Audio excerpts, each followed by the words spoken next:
En 1992, Renee Brack, una periodista de 60 Minutes Australia, visitó a Mark Chopper Reed, quien se encontraba refugiado en la isla de Tasmania.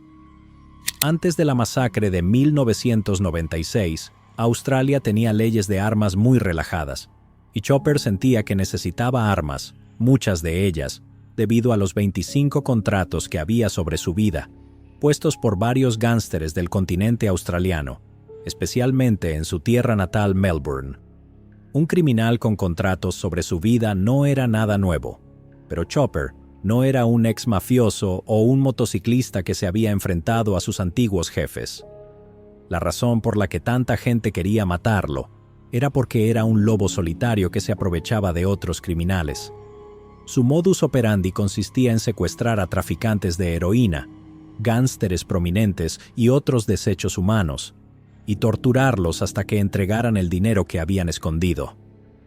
Su método favorito de persuasión era usar un soplete para quemar y ennegrecer los dedos de los pies de las personas hasta que se caían. Otras veces, Chopper les cortaba los dedos con una cortadora de pernos. Cito textualmente, amigos: siempre pensé que la eliminación de los dedos de los pies con una cortadora de pernos era bastante humano, como le dije a un amigo mío, Linus Patrick Driscoll, quien era el líder de un grupo llamado The Toe Cutters, a finales de la década de 1960 y a principios los 70. Pensé que cortarle los dedos de los pies a la gente con una cortadora de pernos era bastante afeminado. Prefiero un soplete, ya sabes, el olor a carne quemada en el aire. Después de hacer este comentario, Chopper se rió alegremente y sonrió, mostrando que le faltaba la mitad de los dientes frontales del lado derecho. Chopper medía 1,88 m y pesaba 140 kilogramos. Era mucho más alto que su entrevistadora, Renee Brack, quien era una mujer bajita y delgada que se veía nerviosa durante la entrevista. El cabello de Chopper era corto y su rostro estaba afeitado, excepto por su característico bigote de motociclista. Su torso estaba lleno de tatuajes hechos en prisión, varios remolinos y estrellas en el vientre, el nombre Margaret escrito verticalmente en el centro de su pecho, rodeado de unos cuantos corazones, y las palabras kamikaze y bushido en su antebrazo derecho, que significan viento divino y el camino del guerrero en japonés. También tenía escrito Mad Dog Psychopath, perro loco psicópata, en el centro de su espalda y un tatuaje extraño con la letra de una canción folclórica. No me importa si llueve o hace frío, mientras tenga mi Jesús de plástico en el tablero de mi auto. Entre los tatuajes también había cicatrices, una en el abdomen por una puñalada con un cuchillo de carnicero, otra de un picahielos que le atravesó el corazón, y otra más en su hombro izquierdo cerca del cuello. También tenía una herida de bala en su costilla derecha y 8 cicatrices de cortes hechos con cuchillos Stanley en su pecho, brazos y espalda. Y, lo más notable, le faltaban las orejas, debido a que otro preso se las había cercenado años antes, a petición del propio Chopper. Durante la entrevista, Chopper fue coqueto, alegre y se deleitó en hacer que la periodista se sintiera incómoda con chistes de mal gusto. En un momento, con un rifle semiautomático apoyado en su hombro, Chopper se ofreció a dispararle a una cerca. Cuando Brack le preguntó sobre sus orejas, él respondió: «Te estás poniendo muy personal, ¿verdad? Si te disparara en la rótula, Renee, estaríamos entrando en territorio Logie», que es una referencia a un premio de televisión australiano. Después de decir esto, Chopper se inclinó y se rió fuerte en su cara. Luego, Chopper le ofreció a Renee una demostración de su puntería, ordenándole a un joven escuálido llamado Trent que se parara a varios metros de distancia con una botella colgando de su mano, la cual Chopper hizo añicos de un disparo, cubriendo al joven con fragmentos de vidrio. Luego, Chopper sacó un revólver negro y giró el tambor varias veces para jugar una partida improvisada de ruleta rusa. Anunció a la cámara: «Damas y caballeros, hay una bala en esta arma. Tienen que creerme, pero hay una bala aquí. ¡Wow! Quiero un disparo en mi cabeza». Chopper luego apuntó el arma justo donde debería estar su oreja derecha y, sin dudarlo, apretó el gatillo. Su expresión facial no cambió.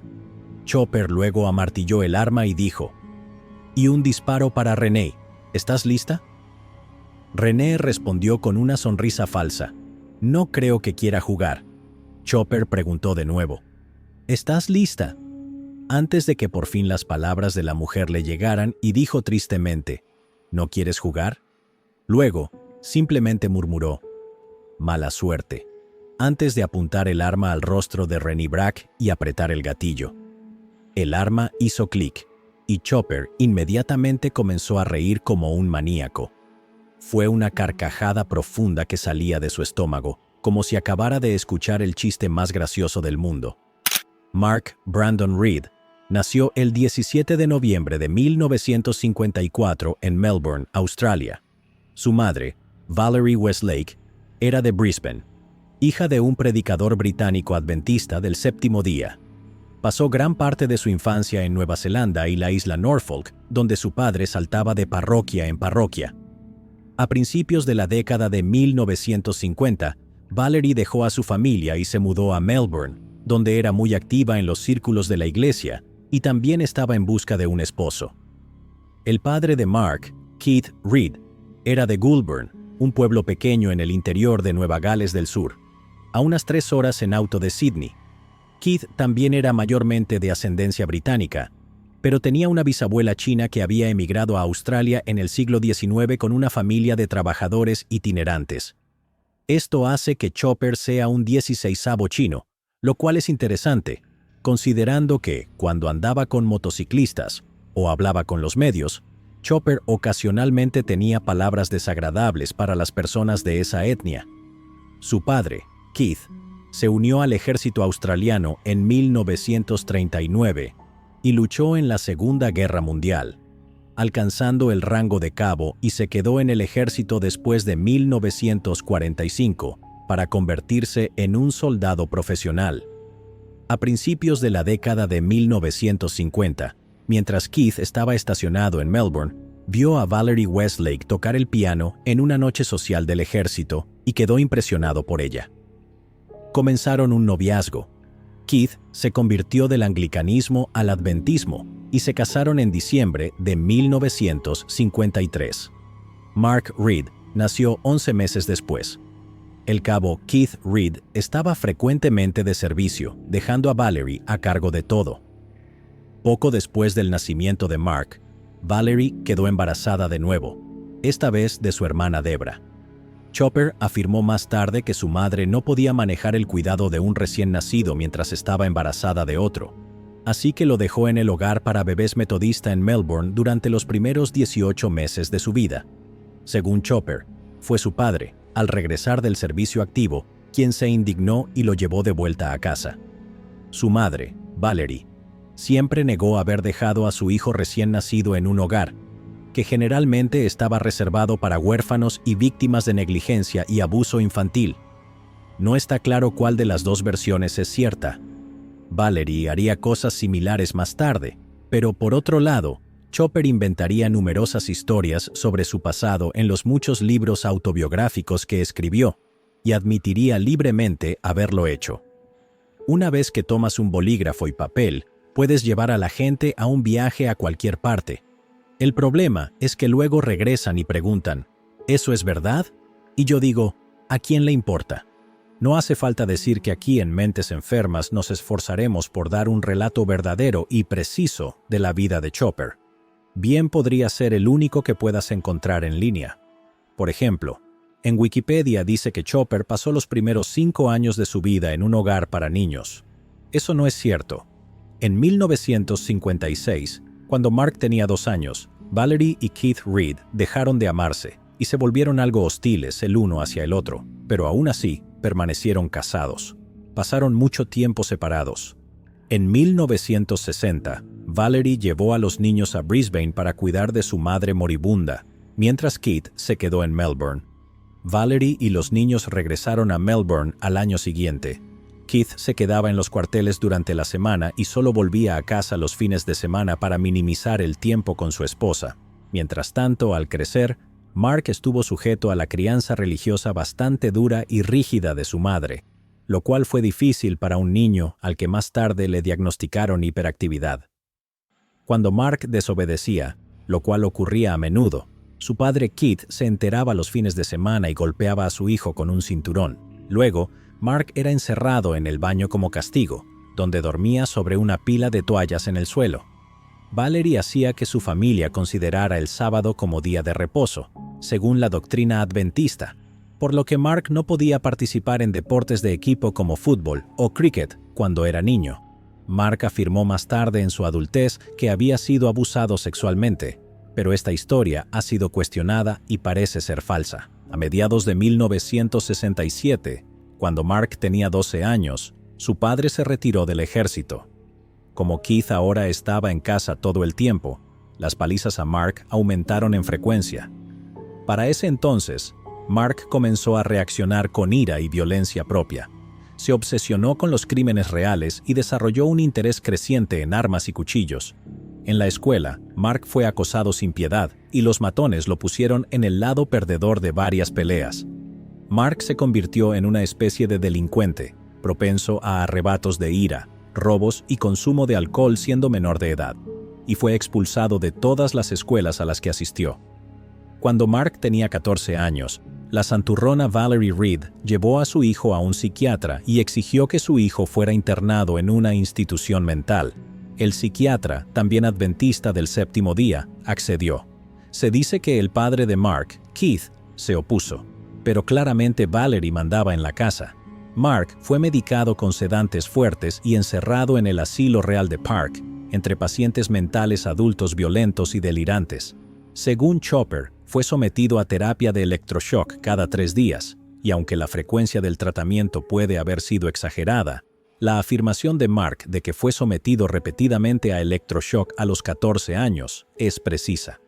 Un día, Mark afirma que entró al baño y encontró el cuerpo de un anciano italiano que había usado una hoja de afeitar para cortarse todas las arterias principales, cubriendo el suelo con sangre.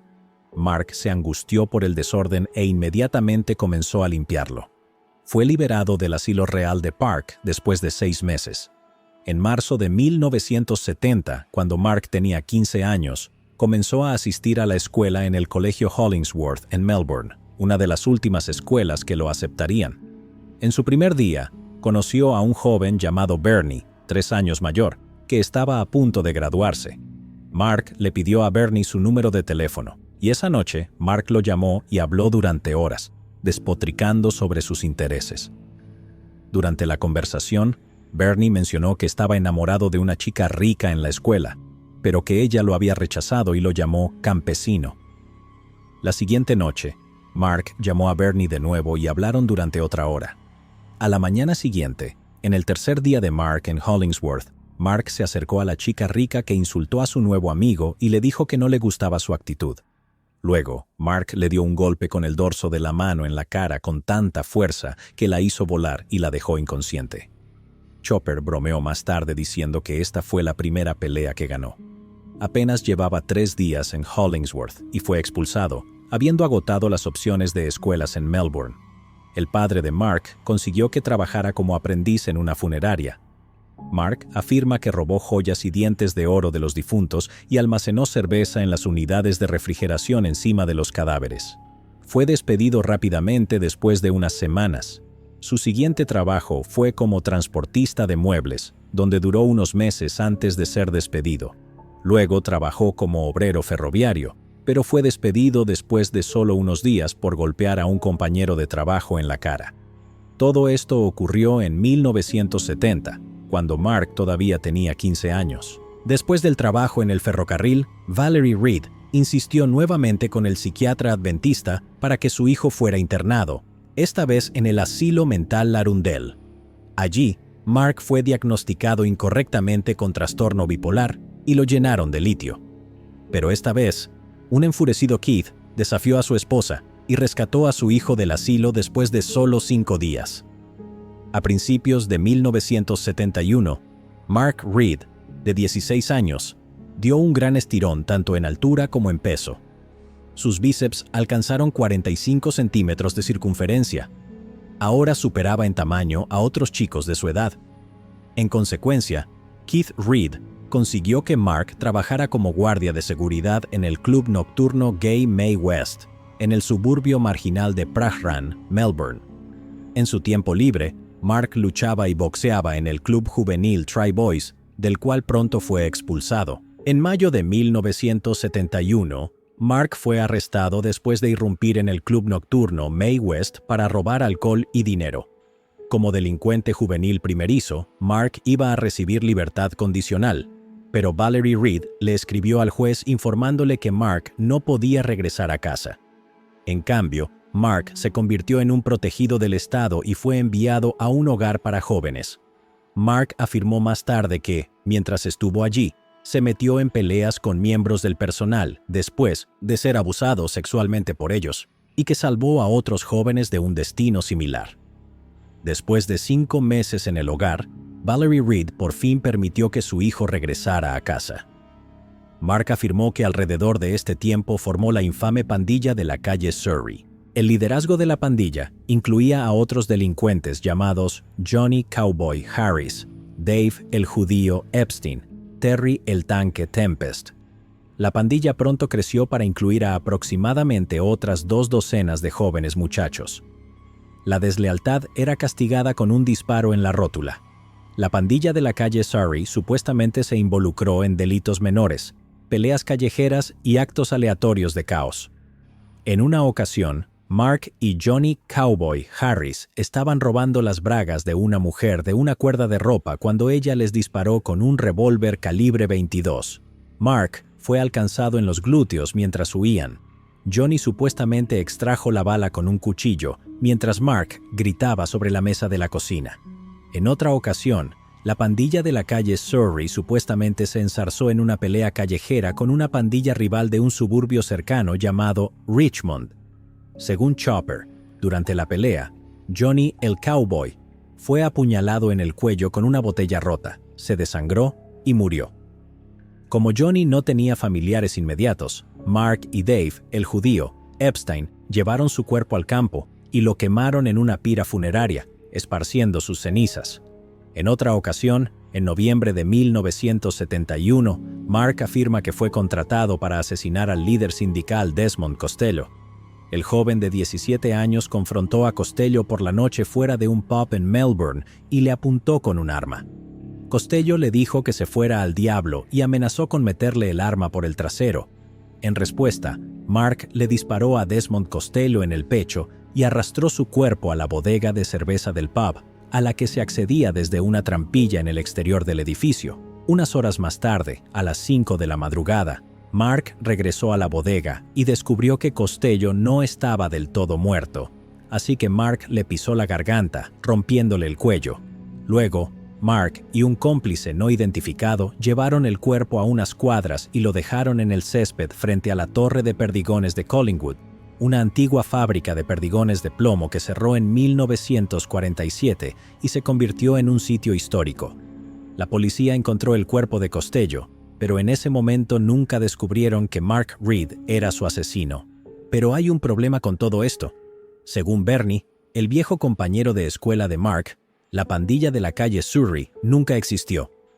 Bernie afirma que la supuesta pandilla era una invención de la imaginación de Mark, quien inventaba historias exageradas para impresionar a sus amigos. Incluso en ese momento, pensaban que era una tontería. Según Bernie, no había pandilla, no hubo peleas callejeras, y Johnny, el Cowboy Harris, nunca fue asesinado. Bernie dijo que Mark era simplemente un fantasioso. En su vida adulta, Mark tomó las historias que les contaba a sus amigos y las publicó en varios libros, repitiéndolas en innumerables entrevistas para periódicos y televisión. En cuanto al asesinato de Desmond Costello, Mark solo lo confesó poco antes de morir. Es posible que Mark simplemente haya elegido un asesinato sin resolver y lo haya reclamado como suyo. Por otro lado, los supuestos compañeros de pandilla de Mark, Johnny Harris, Dave Epstein y Terry Tempest, eran personas reales, y Johnny Harris nunca más fue visto después de la fecha en que supuestamente fue asesinado con una botella rota. Y, ciertamente, al momento de contarles esto, ninguno de los exmiembros de la pandilla de la calle Surrey ha salido a confirmar o negar las versiones altamente publicitadas de Mark sobre los hechos. Además, no hay nada que desmienta la afirmación de Mark de que asesinó a Desmond Costello. por lo que el alcance de las actividades criminales de Mark cuando tenía 16 o 17 años siempre será un misterio. El consenso general en Australia es que la pandilla de la calle Surrey era real y que Mark Reed era un luchador callejero increíble. Algo que sí sabemos con certeza es que, después de ser liberado del hogar para jóvenes en septiembre de 1971, Mark Reed consiguió un trabajo en la granja del padre de su amigo Bernie. Después del trabajo, Bernie llevaba a Mark y a los otros trabajadores de la granja a tomar algo. El 17 de diciembre de 1971, Mark y Bernie llegaron a un baile en el Salón Municipal de Wandin, en el suburbio de Croydon, Melbourne, y vieron a 6 gorilas golpeando brutalmente a un amigo suyo. Mark saltó a la acción y se lanzó contra los 6 hombres. Desafortunadamente, resultó que eran policías fuera de servicio trabajando como escoltas. Los policías golpearon a Mark hasta dejarlo al borde de la muerte. Lo arrastraron a la comisaría y lo metieron en una celda. Fue acusado de agresión ilegal y lenguaje obsceno. Los padres de Mark se negaron a ir a la estación a pagar su fianza, así que Mark pasó el fin de semana tras las rejas. El 20 de diciembre fue trasladado a la corte, donde el juez sentenció al joven de 17 años a 3 meses en la prisión de Pentridge. Además, lo multaron con $10 por usar lenguaje obsceno. Durante su primera estadía en la prisión de Pentridge, Mark Reed, de 17 años, fue encerrado en la División J, que era para jóvenes delincuentes. Sin embargo, los jóvenes interactuaban con los convictos adultos en el comedor, las duchas y el patio de ejercicios. Según Reed, se hizo amigo de otro joven problemático 2 años menor llamado El Loco, Charlie Egjalji, y cuando un preso adulto lo amenazó con «tener la mierda de Charlie en mi pen» o «su sangre en mi cuchillo antes de que termine el día». Mark tomó cartas en el asunto, lo emboscó en las duchas de la prisión y le clavó una navaja en el trasero. Luego lo pateó salvajemente mientras el hombre se retorcía en el suelo de agonía. Cuando el preso regresó del hospital, después de que le cosieran el incidente anal, Mark Reed y el loco Charlie lo estaban esperando. Lo atacaron y le vaciaron el contenido de su bolsa de colostomía sobre la cabeza.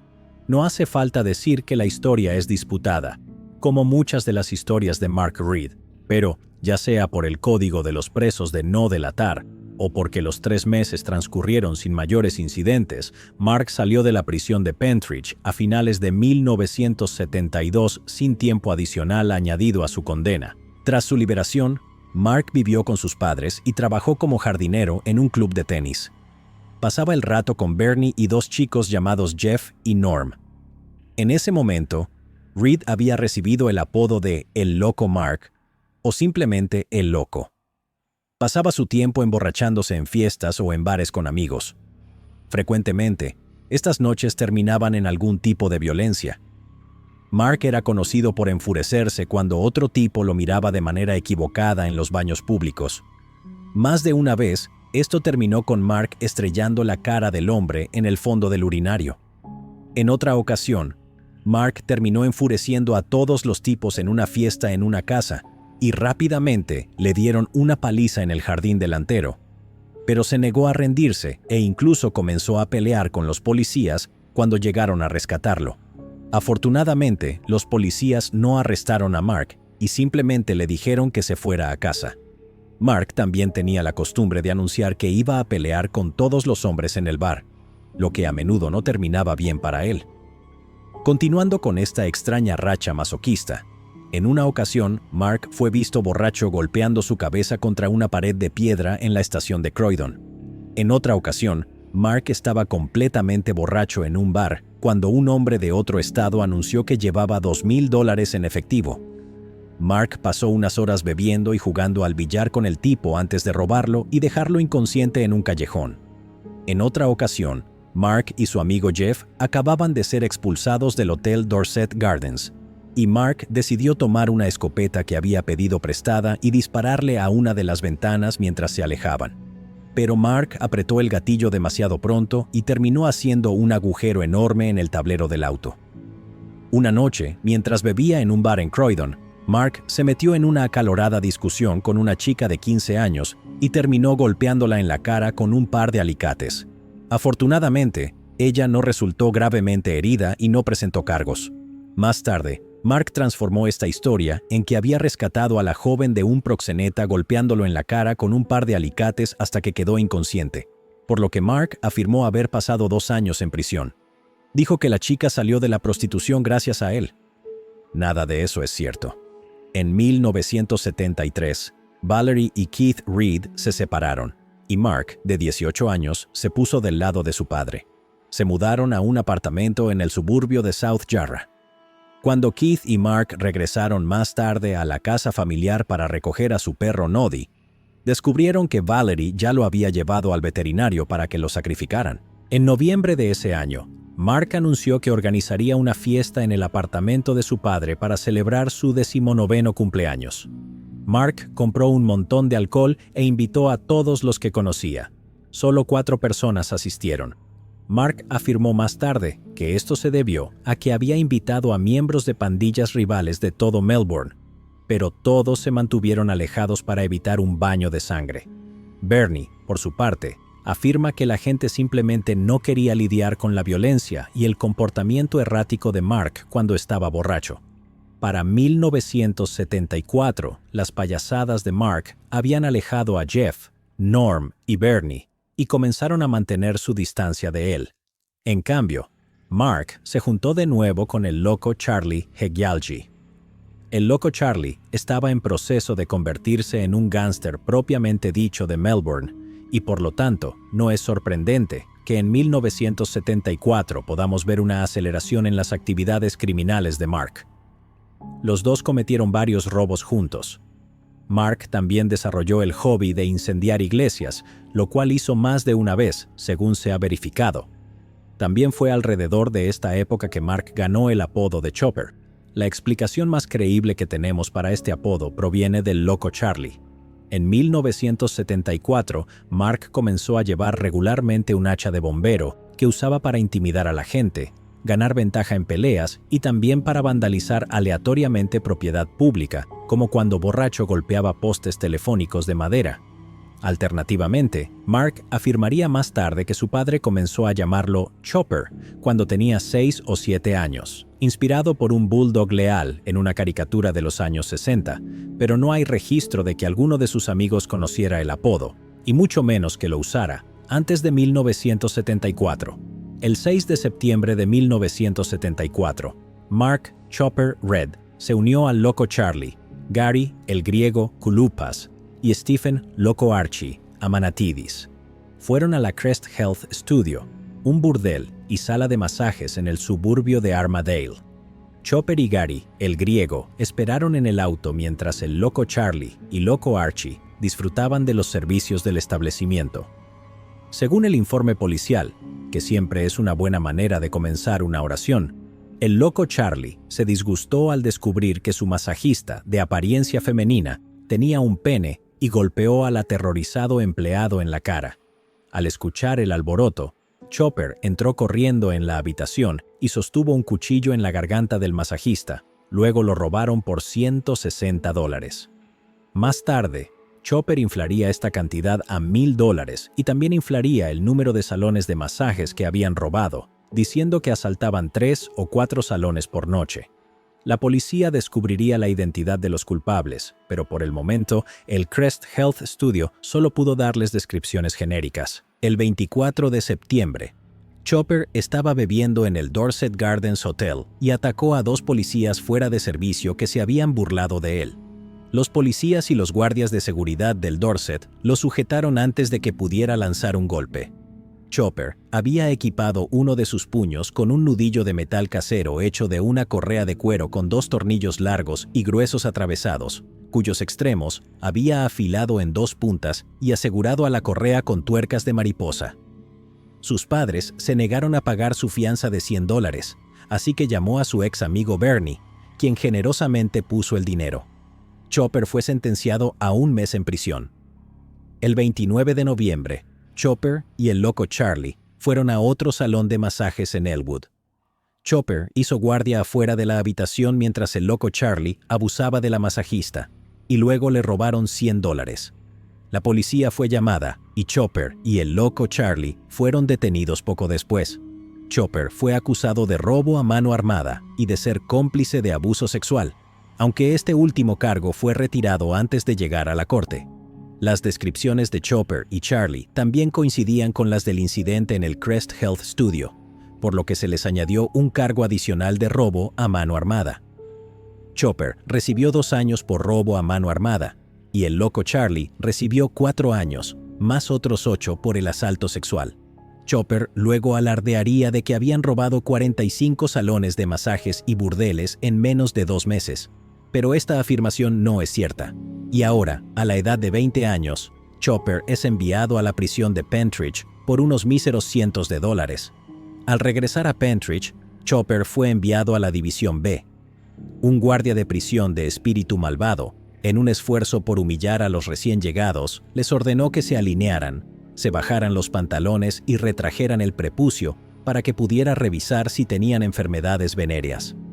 Cuando le tocó a Chopper, agarró la cabeza del guardia, la estrelló contra su entrepierna y le restregó sus partes en la cara, diciendo: «Sí, métete en esto, ¿quieres, amigo?». Los prisioneros estallaron en una carcajada, y el guardia huyó del patio lleno de rabia y vergüenza. Esa noche, un grupo de guardias visitó a Chopper en su celda y lo golpeó brutalmente. Chopper se rió de ellos todo el tiempo, excepto cuando gritaba. A la mañana siguiente, Chopper salió al patio de ejercicios y pintó "El Loco Mark" en letras de 60 centímetros de altura en la pared de la prisión. En la primera mitad de 1975, Chopper atacó al traficante de drogas Dennis Allen en las duchas con un calcetín lleno de tierra del patio de ejercicios. Chopper actuaba bajo las órdenes de un matón de Melbourne llamado Jimmy Loughnane y su amante secreto en prisión, Danny James. Al parecer, Dennis Allen no había saludado a Loughnane un día. Chopper se acercó sigilosamente a Allen y lo golpeó hasta dejarlo inconsciente. Ese mismo año, Chopper, Loughnane y James formaron la pandilla Overcoat, en la que ocultaban sus armas usando los abrigos de la prisión. Chopper había fabricado un hacha tosca a la que llamó Max el Hacha. La usó por primera vez para atacar al traficante de heroína Alex el Árabe Shalala, abriéndole el cráneo. Milagrosamente, el hombre no murió.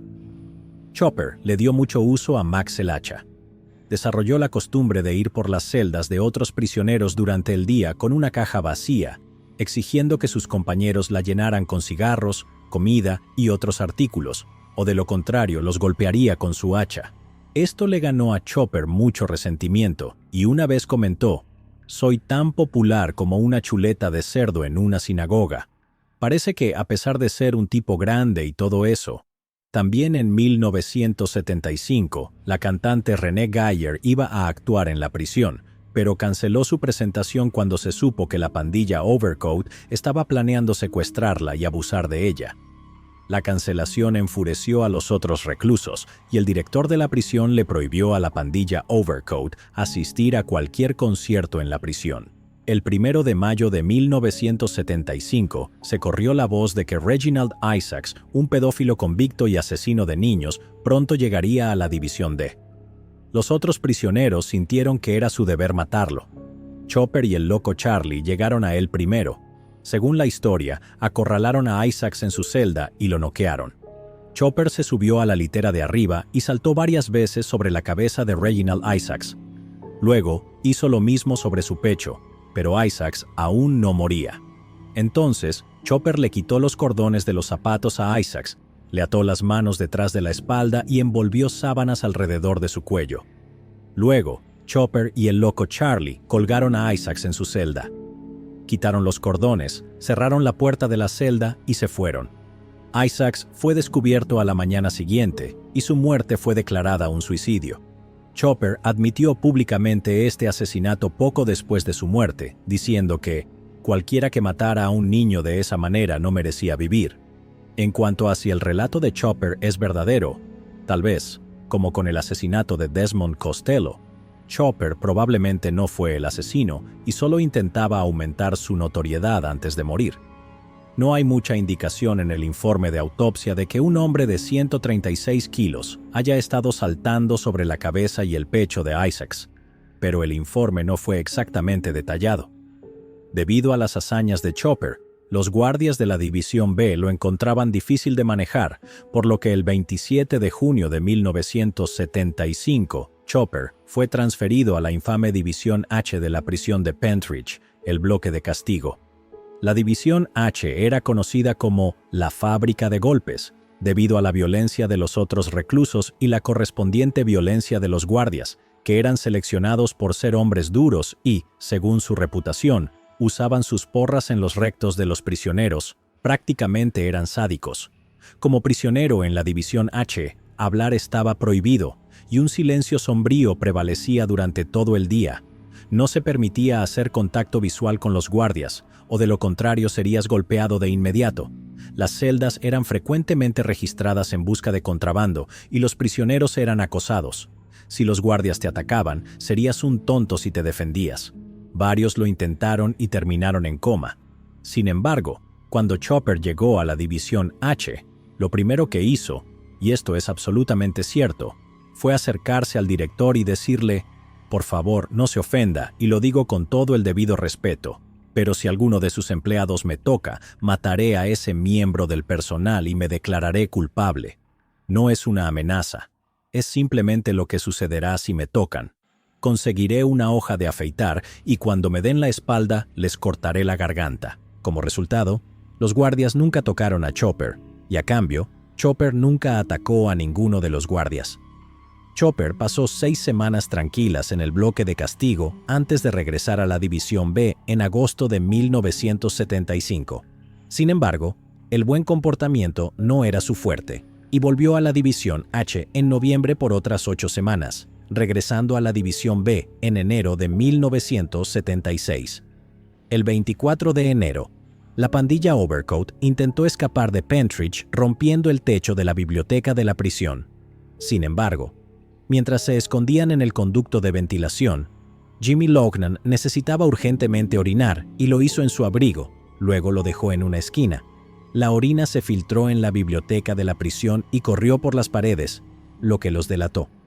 Así que fue de vuelta a la División H por un buen tiempo.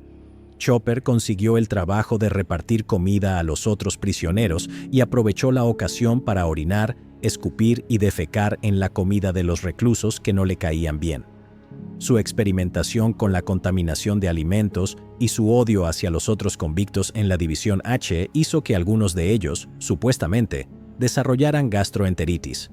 En Navidad de 1976, Chopper fue acusado por los otros hombres en la División H de robar y comerse todas las salchichas de cerdo que habían sido regaladas como un regalo navideño. Chopper siempre negó haberlo hecho. Cuando un pandillero llamado John Piggy Palmer repitió la acusación y llamó a Chopper maldito perro, Chopper lo golpeó en la cara. Este fue un error, ya que generó un rencor por parte de su pandilla. En enero de 1977, circularon un rumor, que podría haber sido cierto, de que Chopper era un informante de los guardias. Esto lo alienó de todos los reclusos en la División H y lo convirtió en un objetivo. En marzo, por su propia seguridad, Chopper fue aislado de los otros prisioneros, excepto de sus amigos Jimmy Loughnane y Danny James, y pasó sus días rompiendo rocas en el patio de trabajo. Los guardias supuestamente hicieron la vista gorda mientras la pandilla Overcoat acumulaba armas, hachas, cuchillos, picahielos, martillos, barras de hierro y navajas toscamente hechas. Los ataques de la pandilla Overcoat a los reclusos hostiles se volvieron habituales. En una ocasión, Chopper golpeó al recluso Bobby Barron con una barra de hierro, enviándolo al hospital. Después de una larga racha de violencia, Chopper acorraló a John Piggy Palmer en las duchas, se sacó su pene y lo restregó en la cara de Palmer. Para ese momento, Palmer estaba demasiado aterrorizado de Chopper como para resistirse. Luego, en agosto de 1977, para gran alivio de muchos de los reclusos y los guardias que tenían que limpiar el desastre, Chopper por fin fue puesto en libertad condicional después de 2 años y medio. Su sentencia original había sido extendida por varios meses debido a su comportamiento desafiante y brutal. Chopper había entrado en la prisión de Pentridge como un criminal incompetente y salió de allí como una leyenda viviente y un hombre temido. De vuelta en el exterior, Chopper se quedó con su padre y pasó su tiempo bebiendo en bares o entrenando en gimnasios. En ese momento, Chopper había planeado mudarse de Melbourne. Se inscribió en las fuerzas de seguridad de Rhodesia, que estaban reclutando a blancos extranjeros para luchar contra las fuerzas guerrilleras de Robert Mugabe en lo que hoy es Zimbabue. Sin embargo, la Junta de Libertad Condicional denegó la solicitud de Chopper para salir del país. Así que, en su lugar, Chopper volvió a robar burdeles y salones de masajes para ganar un poco de dinero. Esto se convirtió en una rutina bastante aburrida, donde las exasperadas mujeres ya conocían a Chopper por su nombre y simplemente le daban un par de dólares para que se fuera. Chopper también ideó un nuevo plan. Secuestraría a traficantes de drogas, los mantendría a punta de escopeta y los obligaría a decirle dónde habían escondido su dinero. Ocasionalmente necesitaría golpearlos. Ocasionalmente necesitaría torturarlos, y su método preferido de tortura pronto se convirtió en cortar o quemar los dedos de los pies. Chopper dijo que no sentía culpa por estas acciones, porque sus víctimas eran, en palabras suyas, escorias, básicamente traficantes de drogas, personas que ganaban mucho dinero y mataban a mucha gente. No tenían derecho al dinero. Yo no tenía dinero, así que se jodan. ¿Por qué debería quedarme en el camino con las manos vacías mientras estos chupapenes pasan en sus Mercedes coupés usando relojes Rolex de $20,000 y ganando mucho dinero? ¿Por qué debería quedarme sin nada mientras todos estos tipos tercermundistas hacen una fortuna con la heroína? El 30 de octubre de 1977, Chopper estaba en un auto con algunos amigos en los suburbios de fiesta cuando vio a Johnny Corral, un matón de poca monta a quien Chopper despreciaba. También sabía que Corral tenía un arma escondida en su casa.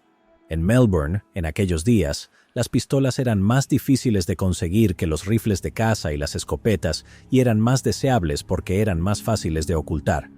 Chopper y los chicos se detuvieron y le ofrecieron a Corral llevarlo a su casa, lo cual aceptó ingenuamente.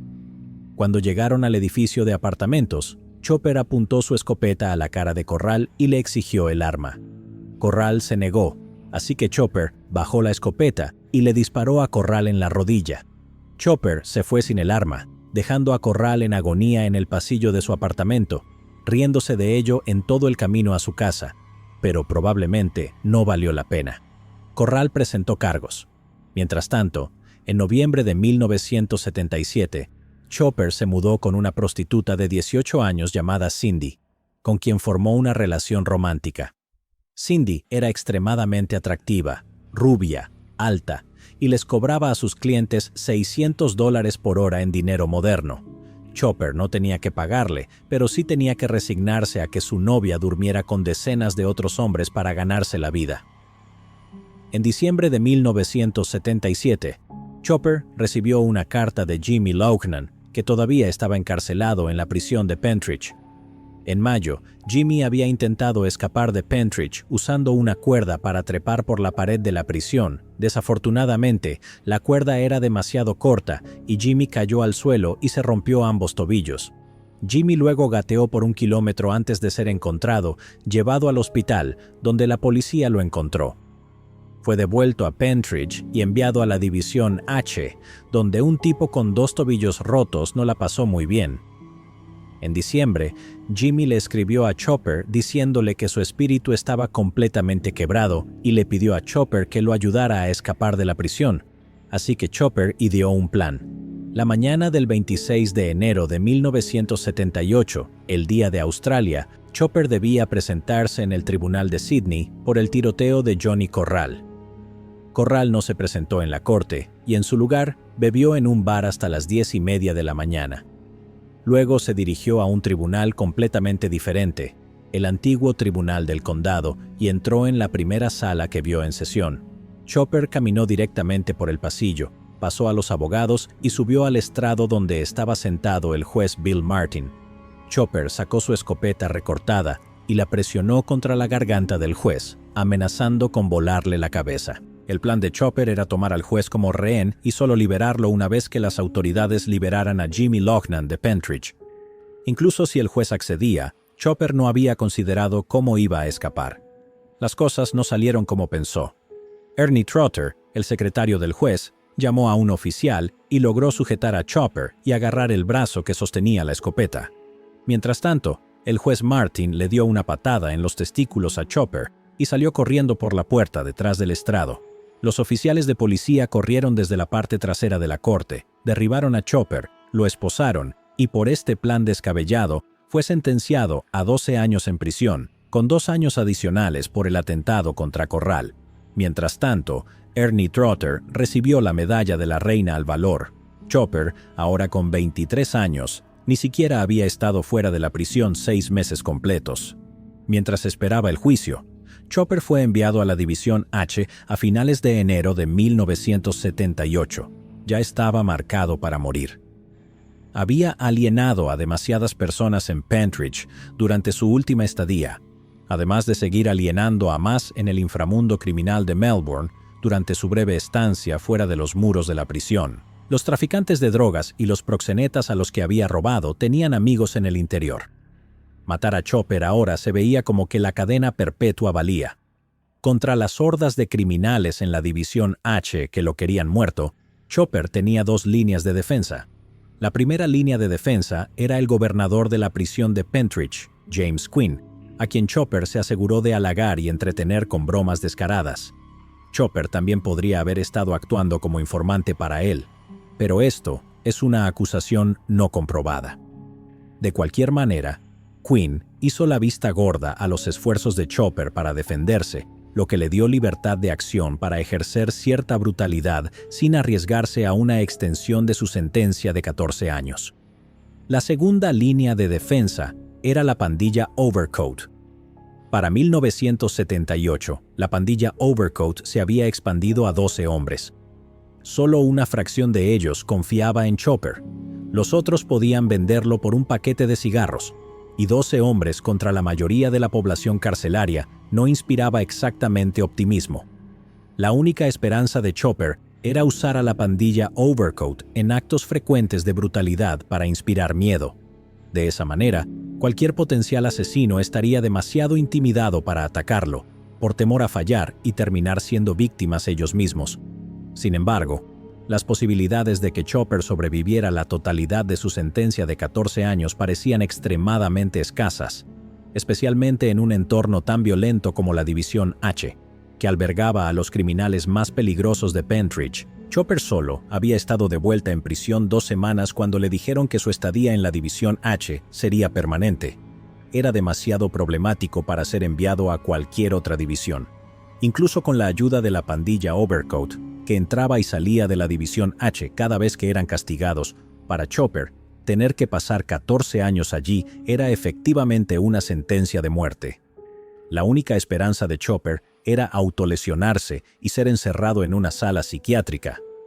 El 12 de febrero de 1978, Chopper se acercó a Kevin Taylor en el patio de la prisión, le entregó una hoja de afeitar y le exigió que le cortara las orejas.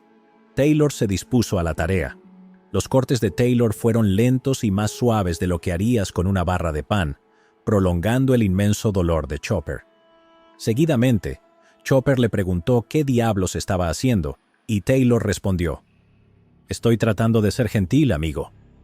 Chopper gruñó: «Eres un idiota. No cortas las orejas de alguien con delicadeza, las cortas de un tajo. Usa un poco de fuerza». Taylor accedió, agarrando la oreja de Chopper con más firmeza y presionando hacia abajo con todas sus fuerzas, cortando la oreja de un solo tajo. Chopper agarró una toalla y la presionó contra su cabeza para detener el flujo vertiginoso de sangre. Taylor se quejó: «No me vas a golpear más tarde, ¿verdad?». Chopper respondió: «No, idiota. Ahora ven aquí y haz la otra. Voy a parecer un idiota con una sola oreja, ¿no?». Taylor procedió a cortar la oreja izquierda de Chopper y luego se inclinó y vomitó en el suelo. Una vez que Taylor se recuperó, le entregó la hoja de afeitar a Chopper para que Taylor no recibiera tiempo adicional por ello. Inicialmente, Chopper les dijo a los guardias que se lo había hecho él mismo. Mientras tanto, la sangre brotaba de los lados de su cabeza. Los guardias fueron llamados y lo llevaron de urgencia al hospital. Chopper perdió aproximadamente 2,5 litros de sangre, aproximadamente la mitad de la cantidad de sangre en el cuerpo humano promedio.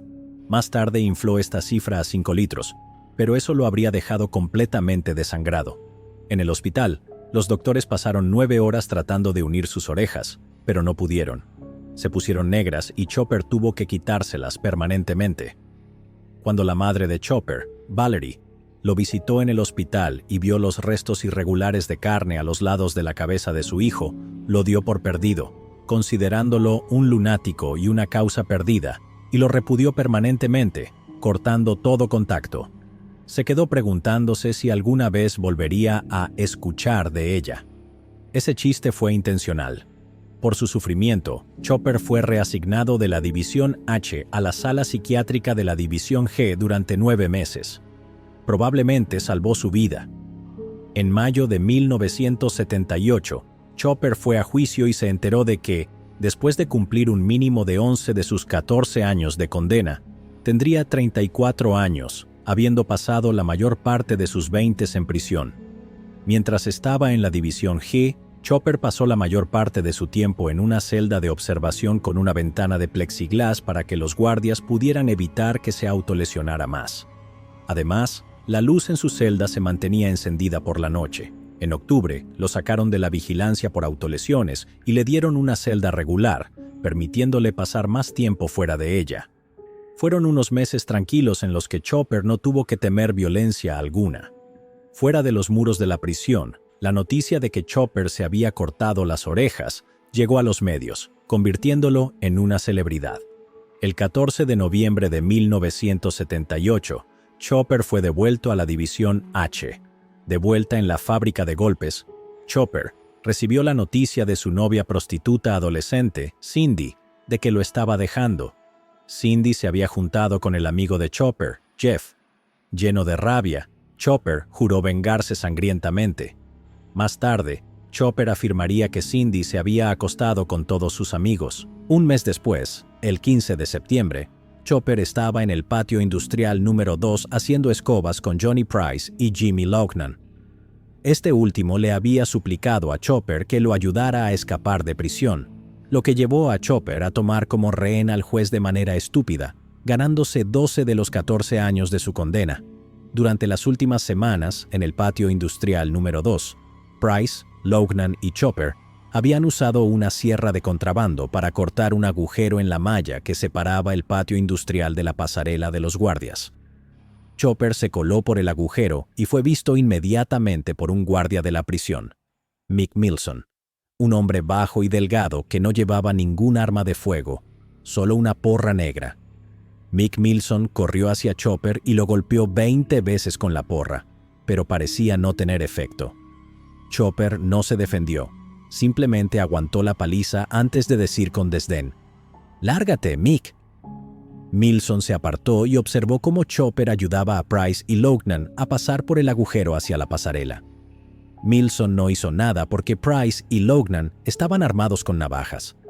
Observó impotente cómo los 3 reclusos trepaban por una pequeña ventana hacia el techo de la División H antes de poder correr a sonar la alarma. Mientras tanto, Chopper y sus compañeros treparon por una veleta y llegaron al techo de la División H, a 36 metros de altura. Para entonces, toda la prisión estaba en alerta máxima hasta que los 3 hombres se rindieran. Tampoco pasó mucho tiempo antes de que las cámaras de televisión llegaran para filmar a los 3 hombres en el techo.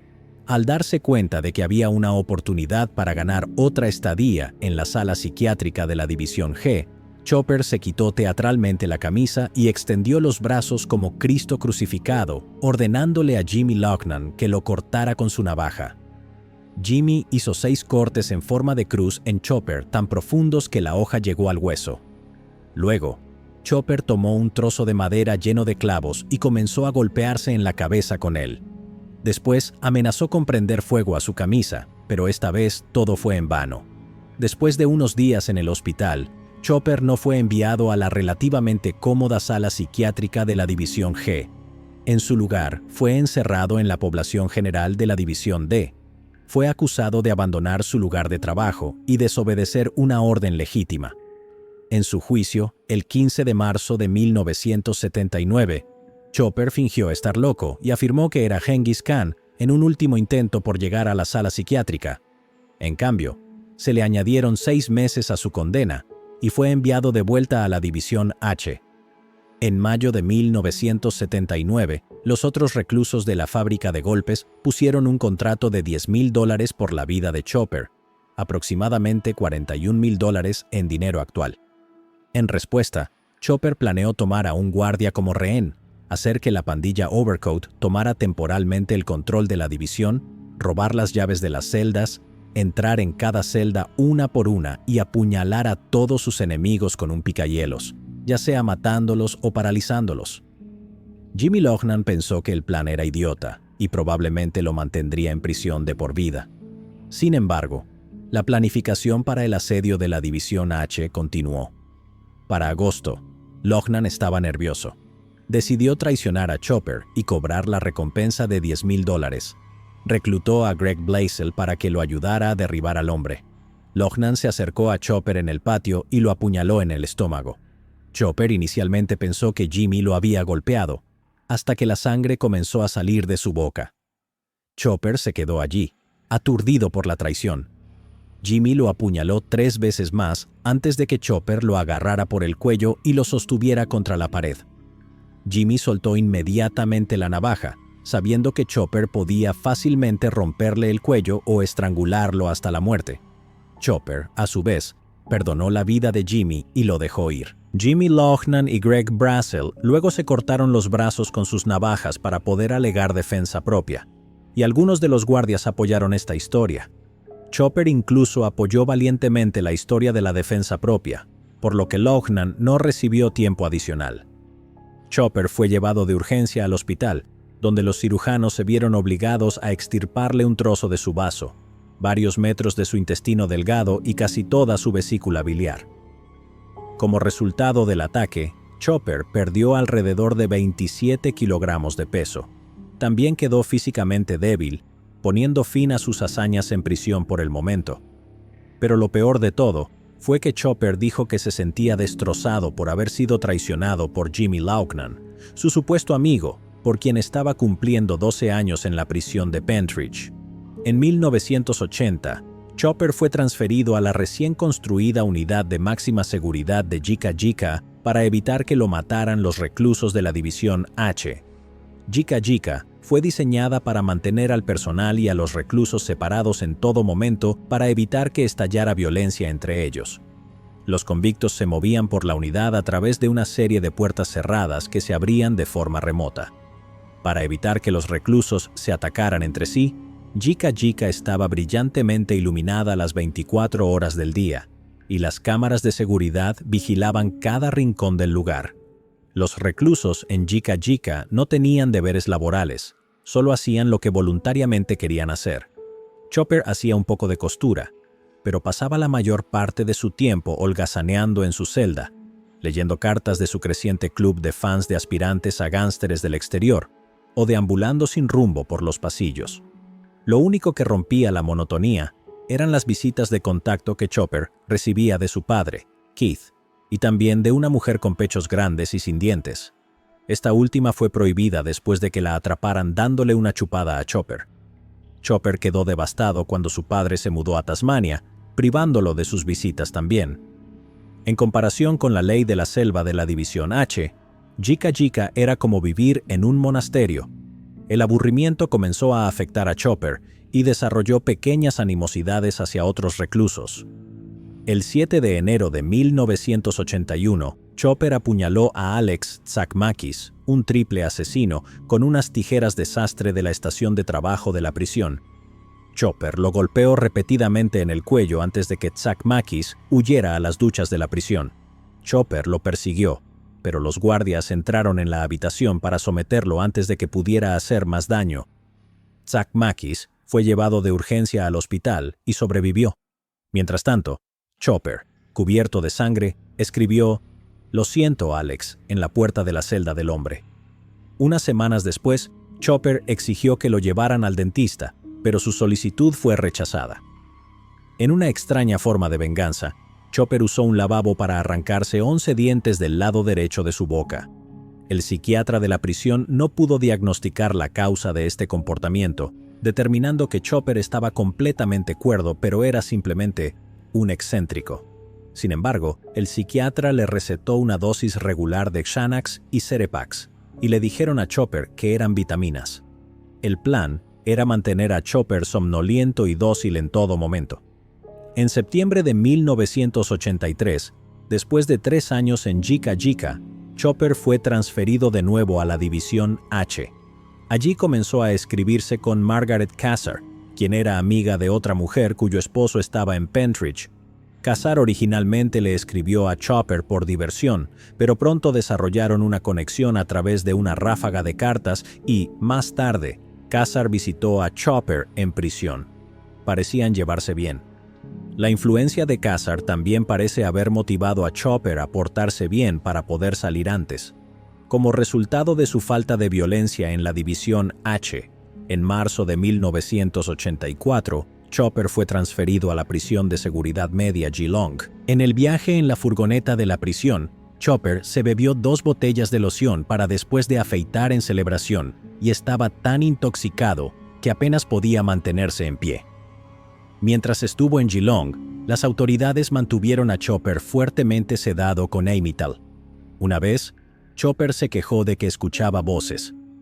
Chopper ocasionalmente complementaba su medicación con marihuana, heroína y metanfetamina que los visitantes y un puñado de guardias contrabandeaban regularmente a la prisión.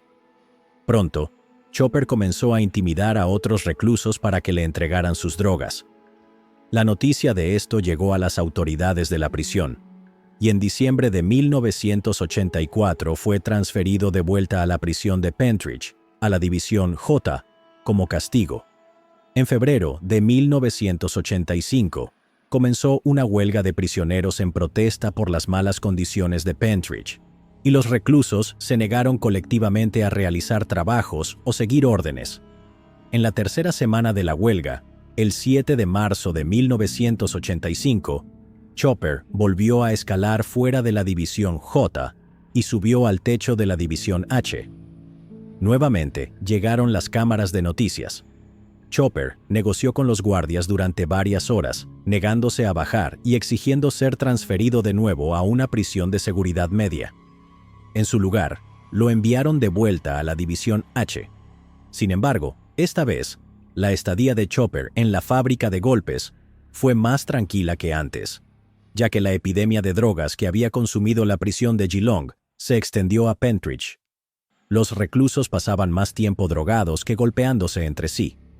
El único incidente durante el regreso de Chopper a la División H fue que se enteró de que Alex Tsakmakis, que todavía en Jika Jika, había contratado a un traficante de drogas llamado Nick Apostolidis para matarlo en venganza por el incidente de las tijeras.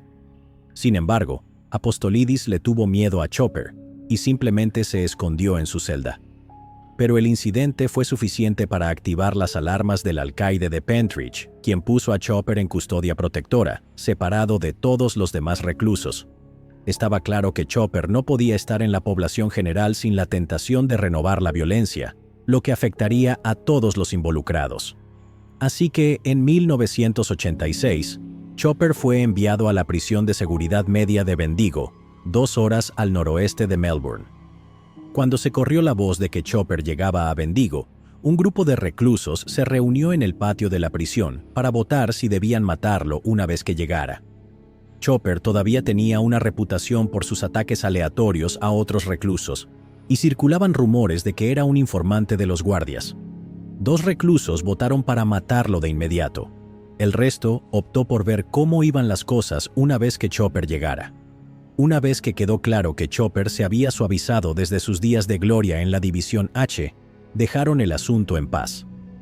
A lo largo de 1986, la amante de Chopper, Margaret Cassar, solicitó a la Junta de Libertad Condicional que liberaran a Chopper de su sentencia 5 años antes. Ella afirmó que Chopper era un hombre cambiado, lo que parecía reflejarse en su reciente historial de comportamiento, y dijo que podría proporcionarle un entorno estable para reintegrarse a la sociedad. Kessar fue implacable, escribiendo innumerables cartas, haciendo docenas de llamadas telefónicas y recolectando referencias personales brillantes de cualquiera en el exterior que estuviera dispuesto a proporcionarlas. Y funcionó. El 24 de noviembre de 1986, Chopper Read fue nuevamente un hombre libre. Había cumplido 9 años de su condena de 14 años, evadiendo el mínimo de 11 años y el tiempo adicional que se le había añadido por actos aleatorios de violencia durante los primeros años de su encarcelamiento. Chopper ahora tenía 31 años y pretendía recuperar el tiempo perdido, por supuesto, al estilo característico de Chopper. Recién liberado, Chopper inicialmente se mudó a un apartamento en Melbourne con Margaret. Sin embargo, la vida entre la gente libre era, en muchos aspectos, tan peligrosa como la División H. Por cada recluso al que Chopper había golpeado, apuñalado, burlado u obligado a comer su mierda en prisión, había varios amigos y familiares hostiles en el exterior dispuestos a vengarse. Pero parecía que Chopper se había vuelto un poco menos imprudente desde la última vez que disfrutó del sabor de la libertad. Solo un poco. Acumuló un arsenal de armas. 8 escopetas recortadas, una docena de pistolas y revólveres, algunos explosivos variados, incluyendo un cohete lleno de pólvora y una colección de minas terrestres. El hardware, como estamos a punto de descubrir, llegó cortesía de su viejo amigo, el loco Charlie Hekjalji, quien se había convertido en un importante traficante de armas y proveedor clave de productos químicos en el incipiente comercio de metanfetamina de Melbourne. El loco Charlie también contrató a Chopper como guardaespaldas por $2,000 a la semana, un salario considerable en esos días. Además, en diciembre de 1986, Chopper decidió que no tendría una residencia permanente en Melbourne para despistar a sus enemigos. Se mudó con su padre, Keith, a la pequeña ciudad de Launceston, en el norte de Tasmania, justo al otro lado del estrecho de Bass desde los antiguos territorios de Chopper. Chopper se reunía con su oficial de libertad condicional en Launceston un día a la semana y viajaba bajo un nombre falso de regreso a Melbourne durante 6 días para causar estragos. A veces se quedaba con Margaret en una casa en Collingwood, otras veces se alojaba en un hotel barato. Mantenía sus periodos de sueño aleatorios. Como resultado, Chopper era extremadamente difícil de rastrear. Aparecía de la nada en las calles, bares y antros de Melbourne cuando quería causar problemas y luego desaparecía de nuevo. Sus enemigos no tenían forma de averiguar dónde se escondía para organizar un ataque cuando Chopper bajaba la guardia. Era como un fantasma ruidoso y torpe de 1,88 m.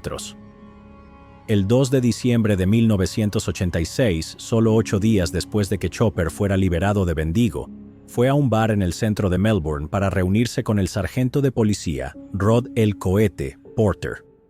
Chopper quería convertirse en informante. Sin escrúpulos ni vacilaciones, Chopper traicioneramente accedió a mantener al sargento Porter al tanto de los movimientos del loco Charlie. También delató al traficante de drogas, Nick Apostolidis, el cobarde aspirante a asesino que había sido liberado antes que Chopper a principios de 1986. Chopper le proporcionó a Porter la ubicación de un cocinero de metanfetamina de una pandilla de motociclistas de Melbourne en conjunto con la ubicación de su alijo de armas, los 2 pastores alemanes que tenía y en qué habitación de su casa dormía el tipo. La policía allanó el lugar y arrestaron al hombre, ganándose Chopper mucha confianza. A lo largo de 1987, Chopper continuó proporcionando a la policía información confiable, desde traficantes de drogas hasta sospechosos de asesinar policías. Cuando le preguntaron por qué hacía esto, Chopper respondió: «No lo hago por el dinero, solo por la satisfacción de meter a todos estos bastardos tras las rejas». Esto no parecía ser falsa humildad. Chopper estaba genuinamente molesto con los elementos criminales de Melbourne que lo habían rechazado y querían verlo muerto. Informar sobre ellos parecía una buena manera de vengarse y mantenerse a salvo. También había sido traicionado tantas veces que no le importaban las supuestas amistades con tipos como el loco Charlie.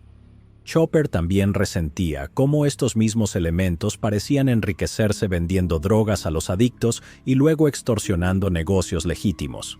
La otra ventaja de ser un informante era que la policía hacía la vista gorda a las propias actividades criminales de Chopper, siempre y cuando solo apuntara a la escoria de Melbourne.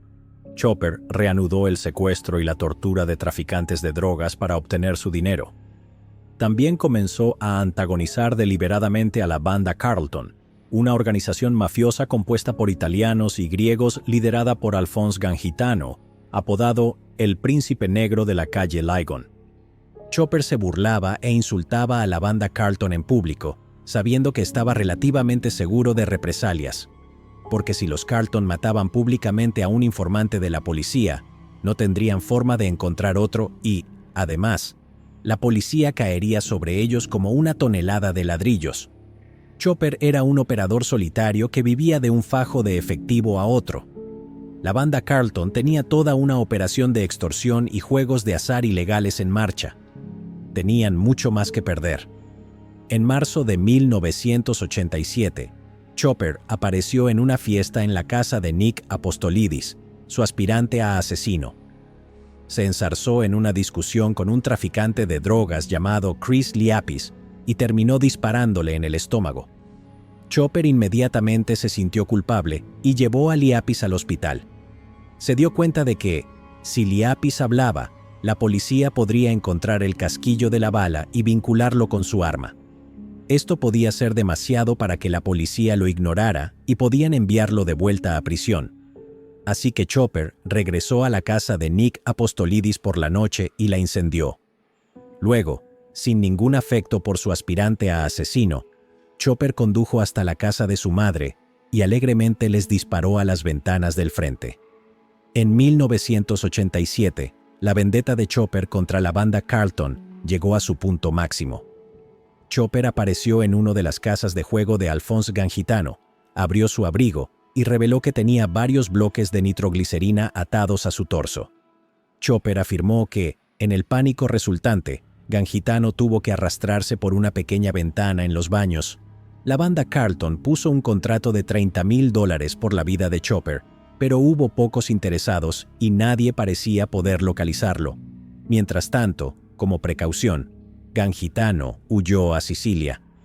Por otro lado, el sargento Rod "el Cohete" Porter estaba impactado y horrorizado por el gran objetivo que Chopper estaba pintando en su propia espalda y le dio un chaleco antibalas de repuesto. El sargento Porter estaba seguro de que Chopper no duraría mucho en este mundo. Unos días después, a las 11 de la noche del 11 de junio de 1987, Chopper apareció en la casa de Shane Goodfellow, un drogadicto, ladrón de poca monta y viejo amigo de Chopper de sus tiempos en el hogar para jóvenes.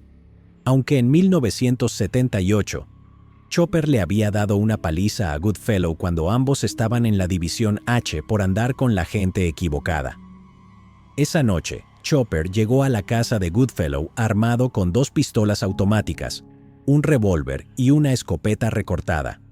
Goodfellow le pidió a Chopper que dejara las armas afuera, ya que su novia embarazada, Kim Powell, estaba en la casa. Chopper y Goodfellow se emborracharon con whisky y hablaron durante varias horas, durante las cuales Chopper se jactó de que regularmente extorsionaba a varios traficantes de drogas y ladrones armados que eran amigos de Goodfellow. También agregó que planeaba asesinar a Jeff Lamb, quien traficaba con trabajadoras sexuales extranjeras y manejaba varios burdeles en Melbourne. Chopper también dejó escapar que era un informante de la policía. Chopper incluso exageró borracho, llegando a decir que había sido informalmente designado por la Autoridad Nacional del Crimen para limpiar las calles de Melbourne. Como Goodfellow se veía pálido y enfermo por su consumo de drogas, Chopper le lanzó unos cientos de dólares y anunció que iba a tomar un taxi al club nocturno Bojangles en St. Kilda. Después de que Chopper se fue, Goodfellow inmediatamente llamó a Frankie Balastro y Graham Jensen, a quienes Chopper había presumido de robar, y les dijo que fueran a Bojangles. Luego, Goodfellow y Powell se subieron al auto y también se dirigieron al club nocturno. A las 4 de la madrugada, Chopper llegó a Bojangles tan borracho como un barril de cerveza. Allí encontró a un igualmente borracho Siam Mehmed Osakam, mejor conocido como Sami el Turco, un matón de baja categoría ocasionalmente empleado como matón y perro faldero en algunos burdeles de Melbourne. Sami había estado en el bar toda la noche celebrando que acababa de ganar $1,000 en un trabajo. Chopper lo encontró presumiendo en voz alta con el bartender. Viendo la oportunidad de un robo, Chopper se sentó junto a Sami y comenzaron a beber juntos. Mientras tanto, 2 autos con Goodfellow, Powell, Balastro, Jensen y otros 2 amigos que habían reclutado en el camino llegaron a Bojangles. Enviaron a Kim Powell para ver si Chopper estaba allí. El plan era, supuestamente, confrontar a Chopper y amenazarlo con matarlo si no dejaba Melbourne. Regresaba a Tasmania y nunca volvía. También es igualmente posible que simplemente planearan matar a Chopper esa misma noche. Kim Powell entró a Bojangles y vio a Chopper con Sami el Turco en el bar. Luego fue al baño. Cuando salió, vio que Chopper y Sami habían desaparecido. Aparentemente, mientras Powell estaba ocupada con sus necesidades fisiológicas, Sami le había ofrecido venderle un arma a Chopper, y los 2 hombres habían salido al estacionamiento oscuro al costado del club, justo a la vuelta de donde Goodfellow y sus amigos estaban esperando. Sami el Turco caminó hacia el estacionamiento con Chopper, pero no fue a su auto a buscar un arma. De hecho, no había ningún arma cerca. Sami estaba completamente desarmado. Dado que Sami estaba muy intoxicado y además hablaba inglés como segundo idioma, tenía problemas para comunicarse con Chopper. Balbuceó borracho. «Ellos estarán aquí en un minuto. Estarán aquí en un minuto». Por supuesto, Sami no había hecho ninguna llamada telefónica a amigos para que llevaran un arma antes de salir de Bojangles, así que es posible que, después de beber toda la noche, simplemente hubiera caído en un estado de incoherencia. Chopper no sabía qué quería decir Sami, pero eso desencadenó su paranoia, considerando cuánta gente quería verlo muerto. Le pregunté, ¿quiénes son ellos? Y me di la vuelta y vi que no había nadie detrás de mí. Pensé, ¿estarán aquí en un minuto? Maldito traidor. Luego le preguntó a Sami si lo había llevado afuera para matarlo, algo que Sami negó. Chopper ya tenía la intención de robarle a Sami el arma prometida, junto con todo el dinero que había estado mostrando en el bar. Pero ahora que el vago olor a traición flotaba en el aire, Chopper metió la mano detrás de su espalda, sacó la escopeta recortada que llevaba escondida en su cinturón bajo la chaqueta y la apuntó a una distancia de 10 centímetros de la cabeza de Sami. Y entonces le disparé, como uno hace. Le disparé y cayó. Eso fue todo. Sami el Turco estaba muerto antes de tocar el suelo.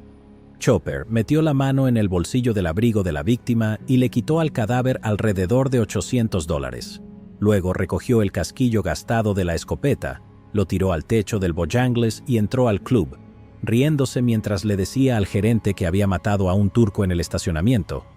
Luego se fue a dormir la borrachera. A la mañana siguiente, Rod, el cohete, Porter, se enteró de la noticia de que Sami el Turco había sido asesinado a tiros afuera del Bojangles. Así que, naturalmente, el sargento contactó a su informante y le preguntó si sabía algo al respecto. Chopper inicialmente negó tener algo que ver. Porter le respondió que él había sido visto con Sami el Turco en Bojangles esa noche. Chopper se rió y procedió a contarle que él y Sami habían salido al estacionamiento, que Sami había empezado a hablar sobre que alguien llegaría y luego le preguntó a Chopper si tenía un arma. Chopper respondió afirmativamente y le mostró a Sami la Beretta automática calibre 32 que llevaba en la parte delantera de sus pantalones. Chopper luego afirmó que Sami agarró el arma, le apuntó a la cabeza y apretó el gatillo varias veces, pero Sami había olvidado amartillar el arma, como es necesario con una Beretta automática, por lo que el arma solo hizo clic inofensivamente. Chopper afirmó que fue solo entonces que le quitó su escopeta y le voló la cabeza a Sami. Chopper especuló que Sami el Turco probablemente estaba tratando de cumplir con uno de los muchos contratos que había sobre su vida. Por supuesto, todo esto era una mentira, como Chopper admitió más tarde a los medios. Cuando maté a Sami el Turco, no fue en defensa propia. Eso fue un asesinato directo. Rod, el cohete. Porter no informó sobre la confesión a medias en ese momento. Mientras tanto, Los investigadores del homicidio siguieron una pista con otro sospechoso que había discutido previamente con Sammy el Turco por una mujer y que poseía una escopeta idéntica. Cuando ese sospechoso fue exonerado por una coartada, el Departamento de Homicidios de Melbourne regresó su atención a Chopper, quien se sabía había estado en Bojangles esa noche. Kim Powell confirmó que lo había visto con Sammy y también mintió al decir que había visto el destello de la escopeta cuando regresaba al auto de su novio.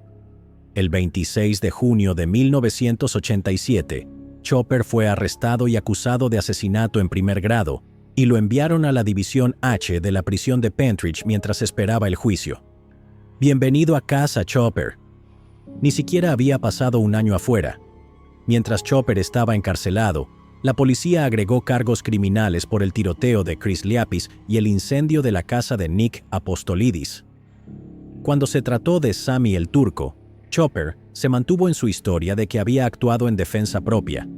También comenzó a amenazar a las autoridades con que, si lo condenaban por el cargo de asesinato, expondría la corrupción de la policía de Melbourne, llamándolas sus bombas atómicas. Entre otras cosas, Chopper afirmó que la policía lo había incitado a muchas de sus actividades criminales para ayudar a limpiar el inframundo de Melbourne. Mientras estaba encerrado en la División H, Chopper solicitó ser transferido a Yika Yika para su propia protección.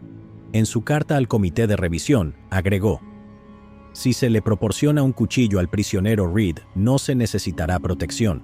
El prisionero Reed es muy impopular en los círculos criminales, ya que el prisionero Reed defiende la verdad, la justicia y el estilo australiano". Su solicitud de transferencia fue concedida.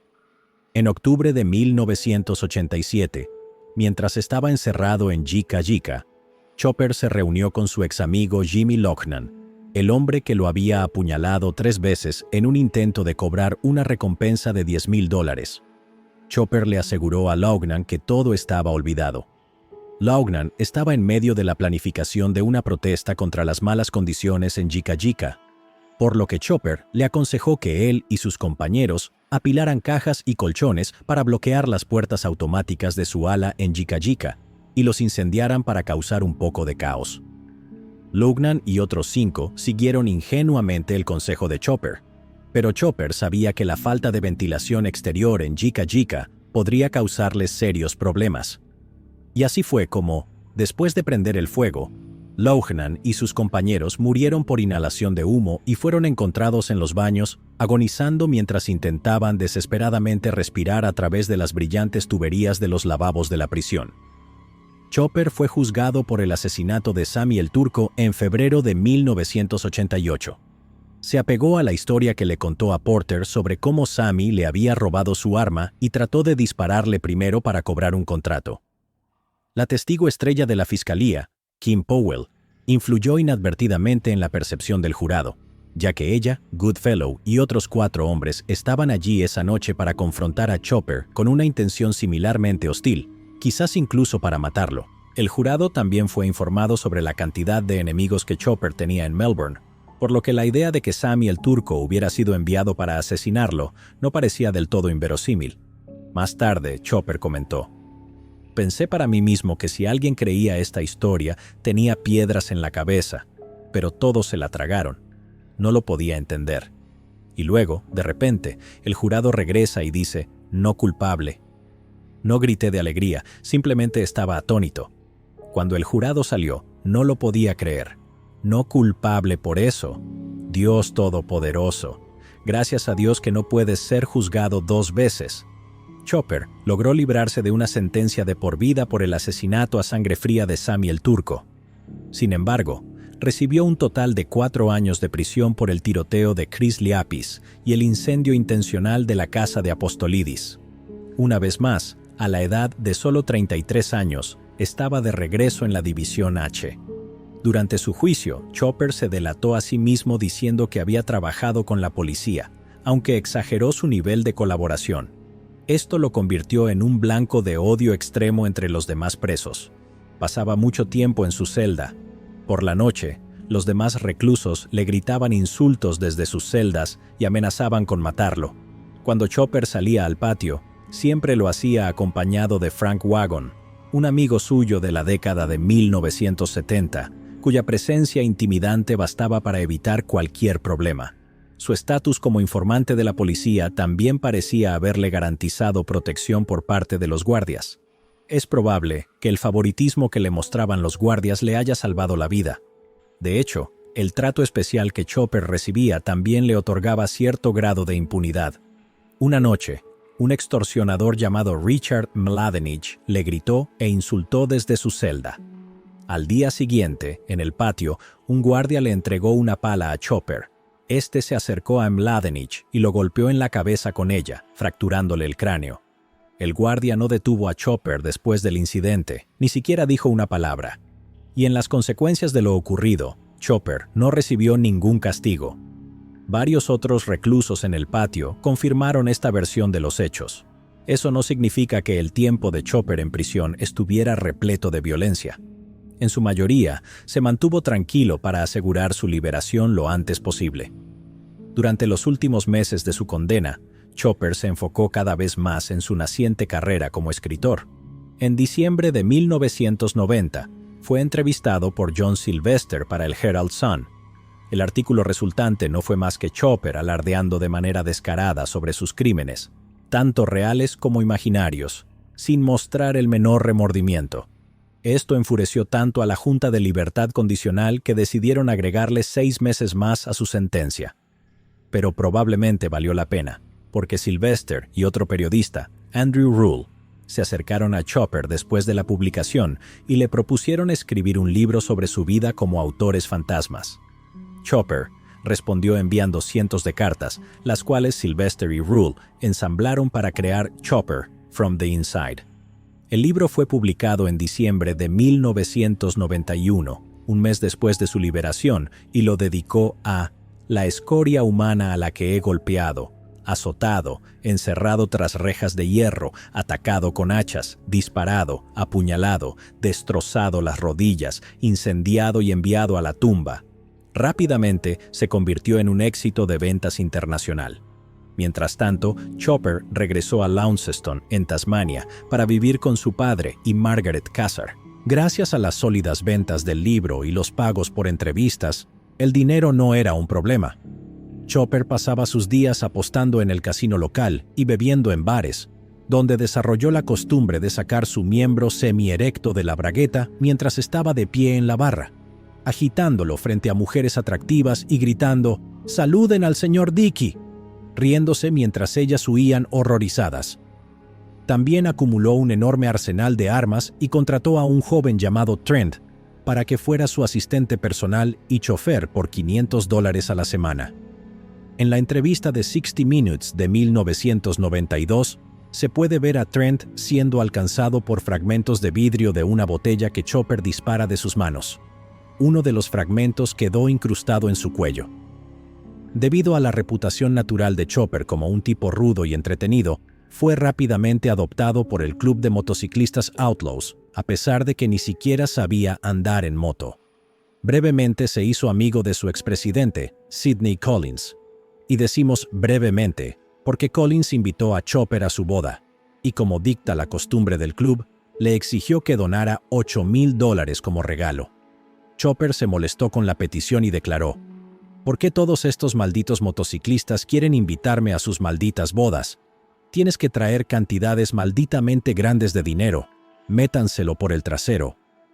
El 13 de mayo de 1992, Chopper le disparó a Collins en el estómago con la propia pistola de Collins mientras estaban en el asiento trasero de un auto.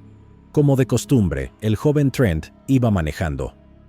Chopper luego le preguntó al herido Collins si también quería un disparo en la cabeza o si prefería quedarse callado mientras lo llevaban al hospital. Collins, gravemente herido, juró que no diría nada, así que Chopper le ordenó a Trent que lo llevara a urgencias. Pero en cuanto llegaron, Collins delató a Chopper ante la policía, y no solo él, sino que también Trent lo delató en cuanto lo interrogaron. Durante el juicio, el jurado encontró a Chopper culpable y, bajo la ley de criminales peligrosos de Tasmania, el juez lo condenó a prisión indefinidamente en la cárcel de Risdon, sin ninguna sentencia específica. Quedó encarcelado a placer de su majestad, por el tiempo que el sistema judicial considerara adecuado. Solo había estado libre 6 meses y, habiendo estado encerrado durante casi todo el tiempo desde los 20 años, excepto por 13 meses, Chopper, ahora de 37 años, enfrentaba la perspectiva de pasar el resto de su vida en prisión. Mientras Chopper languidecía en la prisión de Risdon, Margaret Cassar le dijo que todo había terminado y regresó a Melbourne. No podía ser una viuda de prisión. No mucho después, Chopper recibió una carta de Marian Hodge, una empleada de impuestos de Hobart. Marian había leído su libro y desarrolló una obsesión por él. Chopper ignoró la carta, ya que había estado recibiendo cartas de amor de docenas de mujeres, muchas de ellas probablemente hibristofílicas. Pero Marian fue persistente y se presentó en la prisión en octubre de 1992. Inmediatamente hicieron clic y, como Margaret Cassar antes que ella, Marian comenzó de inmediato su campaña para sacar a Chopper de la cárcel. La idea era anular la ley de criminales peligrosos y tiránicos, y en esta tarea logró el apoyo de políticos prominentes como Malcolm Fraser y juristas respetados como Michael Hodgman QC. Cuando Chopper se casó con Marian Hodge dentro de la prisión de Risdon en 1995, Hodgman fue su padrino. Mientras tanto, Chopper pasaba el tiempo escribiendo libros que glorificaban su pasado. Cada libro se titulaba Chopper seguido de un número, como una secuela de película. Chopper 2, algunos recuerdos. Chopper 3, cómo dispararles a amigos e influir en las personas, y otros subtítulos como Pulp Fiction, No hay lágrimas para un tipo duro, El detective cantante y La defensa siciliana. En total, vendieron alrededor de 500,000 de copias, lo que potencialmente hizo a Chopper un hombre rico. Eso sí, alguna vez salía de prisión. En 1997, los aliados de Chopper triunfaron, y el gobierno de Tasmania estuvo dispuesto a liberar a Chopper en libertad condicional. Sin embargo, por una razón muy curiosa, Chopper se negó a salir, rechazando asistir a su audiencia de libertad condicional. Resulta que Alphonse Gangitano, el líder de la banda Carlton, había regresado a Melbourne y se había convertido en un jefe mafioso extremadamente poderoso. Chopper lo había insultado en sus libros y temía que, si lo liberaban, el contrato de $30,000 que mencionó en 60 Minutes y que dijo que era solo para reírse, se cumpliría. Pero unos meses después, el 16 de enero de 1998, Gangitano fue asesinado en su casa, probablemente por sus rivales de la mafia irlandesa, aunque esto sigue sin resolverse. Chopper inmediatamente programó una audiencia de libertad condicional y un mes después estaba libre. Ahora tenía 43 años. Se mudó con Marianne a una granja cerca de Richmond, Tasmania. Mientras tanto, la paranoia de Chopper no se detuvo con Gangitano. Estaba convencido de que alguien iba a matarlo, y habiendo sido una celebridad masiva constantemente acosada por la prensa, Chopper no podía exactamente pasar desapercibido. Cayó en el alcohol para calmar sus nervios. Bebió una botella entera de vodka en su primera noche fuera de prisión y mantuvo un consumo constante de alcohol a partir de entonces. Sabiamente, mezcló esto con Xanax, antidepresivos y pastillas para dormir y de anfetamina para levantarse por la mañana. Fue en esta etapa de descontrol cuando Chopper comenzó a aparecer en entrevistas, saliendo en televisión completamente ebrio. En McFeast Live, en 1998 dijo: «Me han tenido atrapado en su maldita sala verde bebiendo Melbourne Bitter. Me acabo de tomar 6 latas y luego me sacan al aire, borracho como un loro, y me hacen preguntas profundas. Obviamente estoy borracho, no le sirvo a nadie, no es justo». Luego procedió a mirar descaradamente el escote de la entrevistadora. En 1999, Chopper logró calmarse un poco y equilibrar su vida. Completó Chopper 9, The Final Cut. Su madre, Valerie, por fin volvió a su vida, complacida de que se hubiera casado con una mujer respetable como Marianne. Poco después, Chopper tuvo a su primer hijo, Charlie, con quien, según se dice, fue un padre amoroso y afectuoso.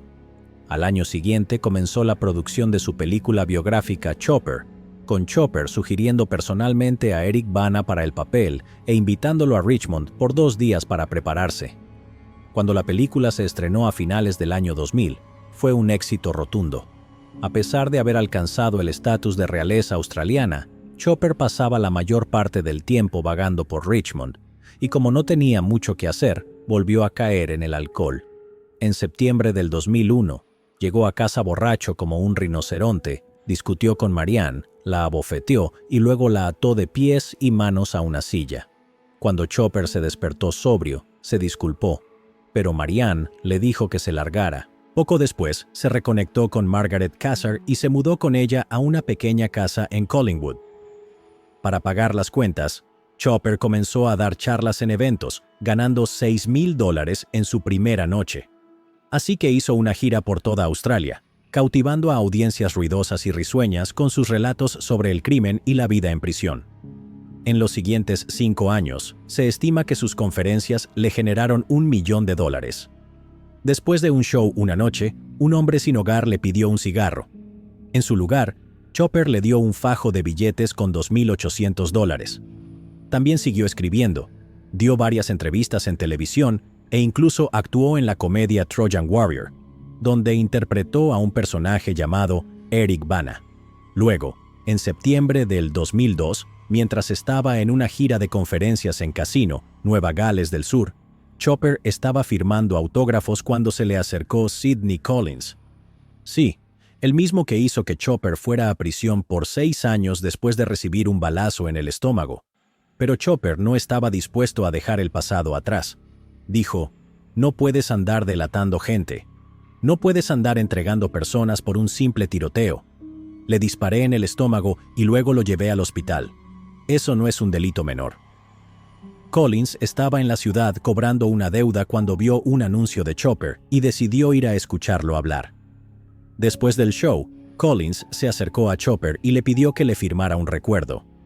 Chopper se negó a firmarle nada, pero lo invitó al camerino para hablar en privado. Collins fue lo suficientemente estúpido como para aceptar. Después de unos minutos de conversación, Chopper sugirió que fueran al lugar donde Collins se estaba hospedando para tomar una copa en privado. Nuevamente, Collins aceptó, sintándolo. No lo podía creer. Este tipo es un idiota, completamente loco, fuera de sí con cocaína. Me subí a su carro, volvimos a donde se estaba quedando y bang, bang, bang. Le disparé por última vez con su propia arma y esta vez sí lo maté. ¿Qué tan estúpido puede ser alguien? Este es un idiota, un completo idiota. Le disparé para matarlo. La última vez solo le disparé en el estómago y terminó en el hospital. Muy cristiano de mi parte en esa ocasión. Pero no esta vez. Bang. Según Chopper, enterró el cuerpo de Collins en un hoyo profundo a 50 metros de un campo de fútbol en algún lugar de Casino, Nueva Gales del Sur. El cuerpo de Collins nunca ha sido encontrado. Chopper fue considerado sospechoso en la desaparición de Collins, pero su círculo cercano le proporcionó una coartada. No fue sino hasta poco antes de su muerte que Chopper admitió haberlo matado. Cuando le preguntaron qué sintió al asesinarlo, Chopper respondió, no sentí absolutamente nada. Nada de miedo, nada de premonición, nada de poder. Solo una ligera sensación de mirar por encima del hombro para ver si alguien había visto algo. Eso es todo. ¿Qué esperaban que dijera? Cuando le preguntaron por qué había matado a Sidney Collins, Chopper rugió. Porque era un absoluto pedazo de basura. En el año 2002, Chopper empezó a pintar y a vender sus obras a precios inflados debido a su fama. Le sacó bastante provecho. Chopper describía su estilo como el de Picasso, y su tema favorito era Señora Kelly, una versión femenina del legendario bandido del siglo XIX Ned Kelly, pero con senos descomunalmente grandes. Pintó a Señora Kelly en diversas situaciones, como boxeando o sosteniendo una ametralladora. En enero del 2003, Chopper y Margaret Cassar se casaron. El 25 de septiembre nació su segundo hijo, Roy. Mientras tanto, su primer hijo, Charlie, se quedó con su madre, Marianne Hodge, en Tasmania. Chopper rara vez lo veía. También en 2003, Chopper desarrolló cirrosis hepática, la cual culpó a una supuesta infección de hepatitis C por compartir hojas de afeitar en prisión. Pero la verdadera causa probablemente fue su consumo desmedido de alcohol durante sus giras. En el año 2004, Chopper lanzó su propia marca de vino y decoró las botellas con copias de sus propias pinturas. Pero el vino no generó muchas ganancias y Chopper tenía que cargar físicamente los cajones de botellas hasta las licorerías de Melbourne. Posteriormente, tuvo una discusión con uno de sus socios comerciales, le dio un puñetazo en la cara y disolvió la empresa ahí mismo, en plena calle. Después intentó con una marca de cerveza y así nació Chopper Heavy, con 6% de alcohol. Este negocio fue un éxito rotundo en ventas. También sacó una edición limitada de un juego de mesa llamado Chop, que hoy en día todavía se vende en línea por unos $200. El juego da descargas eléctricas a los jugadores que pierden. Además, supuestamente le pagaron $200,000 por grabar su voz para tonos de llamada en celulares. El 28 de agosto del 2005, Keith Reid, el padre de Chopper, murió de un derrame cerebral en Launceston, Tasmania. En ese momento, Chopper estaba de vacaciones en la isla Hamilton, frente a la costa de Queensland, y decidió no interrumpir su viaje. Más tarde dijo: «Me arrepiento de no haber ido a verlo. Debería haber volado a Tasmania para despedirme, pero no quería verlo así. Era un hombre fuerte y quería recordarlo como lo había conocido, no de otra forma».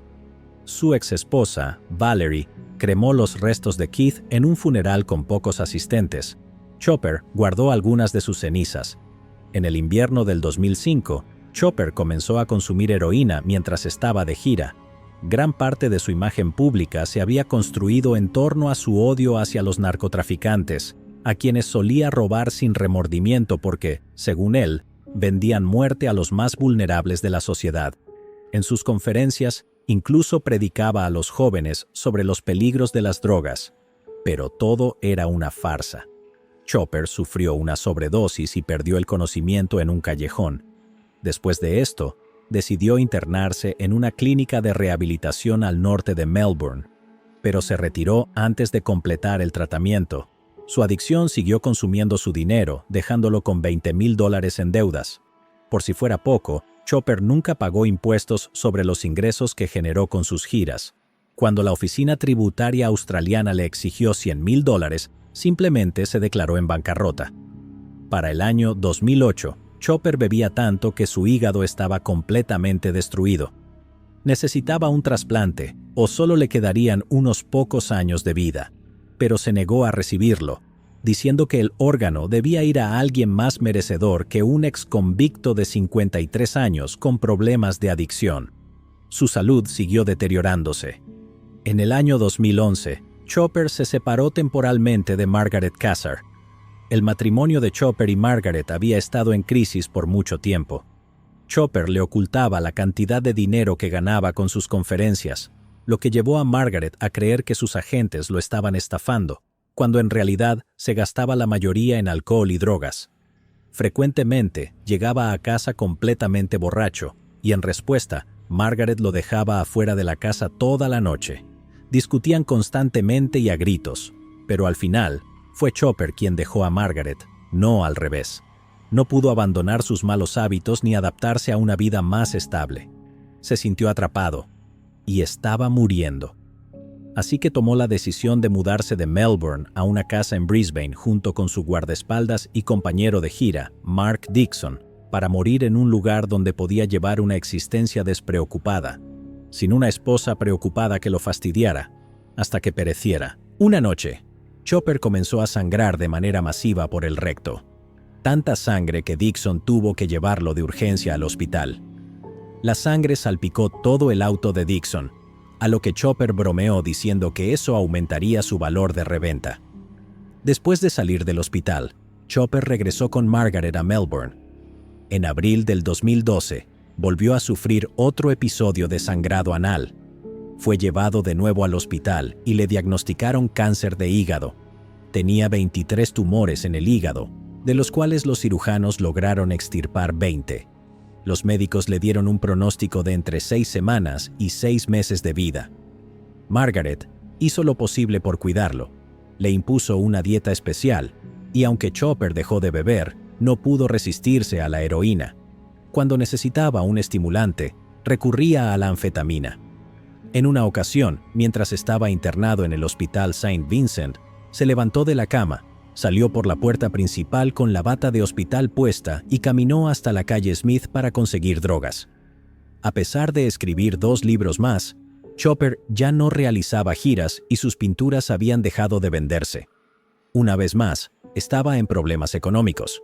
Incluso, la policía de Melbourne sospechaba que Chopper había asaltado a un traficante de drogas en su departamento en Collingwood, amenazándolo con un arma. A pesar de todo, Chopper superó las expectativas de los médicos y seguía vivo en el año 2013.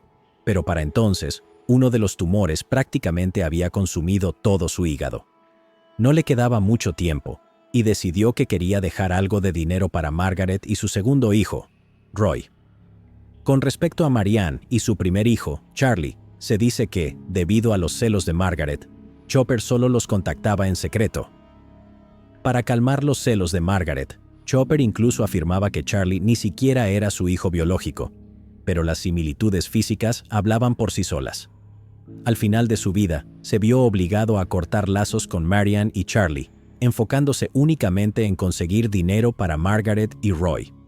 Para ello, organizó una última entrevista exclusiva con 60 Minutes Australia, donde confesó haber asesinado a Desmond Costello, sindicalista de peso Reginald Isaacs, Sammy el Turco, que literalmente estuvo en el lugar equivocado en el momento equivocado, y a Sidney Collins, el líder de la pandilla de motociclistas.